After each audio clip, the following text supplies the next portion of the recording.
நடுவீரப்பட்டில் மாமக சார்பில் இஃப்தார் நோன்பு திறப்பு. அமெரிக்கா கருத்துக்கு தாம்பரம் யாக்கூப் கண்டனம் தெரிவித்தார். சென்னை அடுத்த தாம்பரம் அருகே உள்ள நடுவீரப்பட்டில் மனிதநேய மக்கள் கட்சி சார்பில் இஃப்தார் நோன்பு திறக்கும் நிகழ்ச்சி நடைபெற்றது. மாவட்ட தலைவர் சலீம்கான் தலைமையில் நடைபெற்ற இந்த நிகழ்ச்சி கிளை தலைவர் இம்தியாஸ் அகமது முன்னிலை வகித்தார்.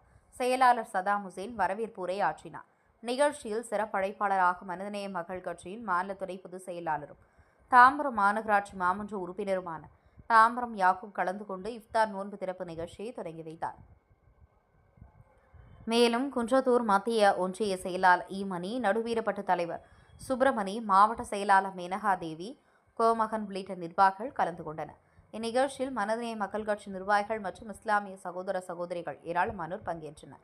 பின்னர் செய்தியாளர்களை சந்தித்த மாநில துணை பொதுச் செயலாளர் தாம்பரம் யாக்கூப், அமெரிக்கா, இஸ்ரேல் இணைந்து ஈரானுடன் யுத்தத்தில் ஈடுபடுவதால் கச்சா எண்ணெய் தட்டுப்பாடு ஏற்படும் நிலையில் இந்தியா ஒரு மாதத்துக்கு மட்டுமே எண்ணெய் வாங்கிக் கொள்ளலாம் என அமெரிக்கா கூறியிருப்பது ஆணவமான கருத்து என்றும் இது எஜமானி போக்கை காட்டுவதாக கடுமையாக விமர்சித்தார்.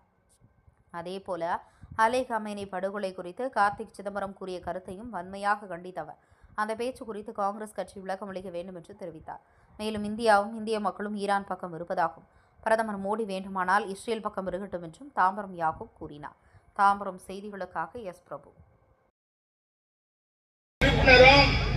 என்னுடைய நீண்ட நாள் நெருங்கிய நண்பருமான திரு யாக்கூப் அவர்களே,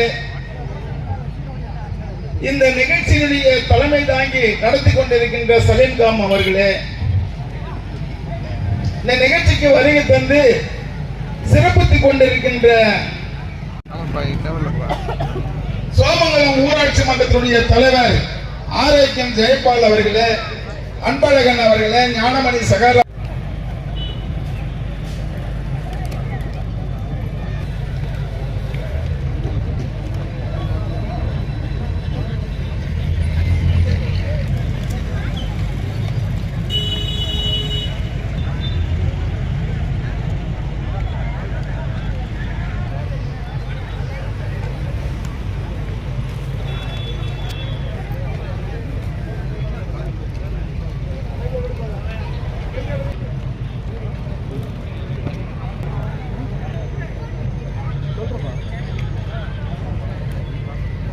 தலைவர் அருமையண்ணன் சுப்பிரமணியம் அவர்கள் உங்கள் மத்தியில்